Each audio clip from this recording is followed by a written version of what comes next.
Communiqué du gouvernement. Le gouvernement du Burkina Faso a appris avec consternation et une profonde indignation le décès dans des circonstances obscures de notre compatriote Alain Christophe Traoré, alias Alino Faso. Dans un communiqué du procureur de la République de Côte d'Ivoire, largement relayé sur les réseaux sociaux, Alino Faso serait décédé le jeudi 24 juillet 2025 à l'école de gendarmerie. Depuis la publication hier d'informations relatives à cette disparition tragique, le gouvernement est resté mobilisé et attentif à l'évolution de la situation. Il relève que, jusqu'à cet instant précis, aucune notification officielle ne lui a été faite par les autorités ivoiriennes sur la mort en détention de notre compatriote. Ni la famille de Alain Traoré, ni son avocat, ni l'ambassade du Burkina Faso en Côte d'Ivoire n'ont été avisés sur ce qui est présenté dans le communiqué en question comme un suicide.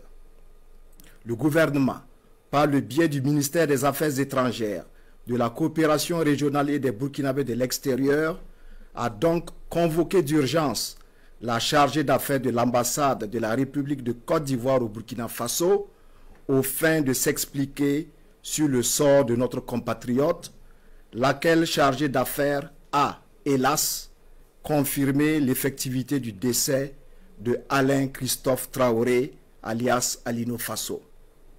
Le gouvernement s'étonne que le drame se soit produit dans une école de gendarmerie et dans ces circonstances, alors même que le porte-parole du gouvernement ivoirien s'était évertué à nier les pratiques d'enlèvement forcé, d'exécution sommaire et de torture en Côte d'Ivoire lors d'un point de presse en date du 15 janvier 2025. Toutes ces déclarations d'intention sur la transparence et le respect des droits humains contrastent paradoxalement avec la gestion ténébreuse de ce dossier soldé par la mort plus que suspecte de notre compatriote Alain Traoré. Le gouvernement s'interroge sur les motivations réelles de sa détention dans une caserne de gendarmerie plus de 6 mois après son interpellation et sans procès. Il rejette avec force et vigueur la thèse du suicide actuellement avancée par les autorités judiciaires ivoiriennes qui ont brillé par une complaisance coupable face à l'arbitraire et au déni de justice dont a été victime Alino Faso dans cette affaire depuis son interpellation le 10 janvier 2025. Le gouvernement condamne fermement cette disparition assimilable à un assassinat crapuleux. Il s'indigne de cette tentative manifeste de tronquer les faits. En effet, alors que le décès aurait été constaté le jeudi 24 juillet, il a fallu 72 heures pour que l'information soit portée dans l'espace public sur la foi d'un communiqué du procureur de la République près le tribunal de première instance d'Abidjan, dont l'authenticité était difficile à établir. Le gouvernement exige des autorités ivoiriennes le rapatriement sans délai du corps de notre compatriote Alain Traoré pour des obsèques dignes et honorables. Il est sensible à la vague de condamnation et de réprobation soulevée par l'annonce brutale de sa mort dans des conditions qui rappellent les mœurs barbares et sinistres d'un autre âge.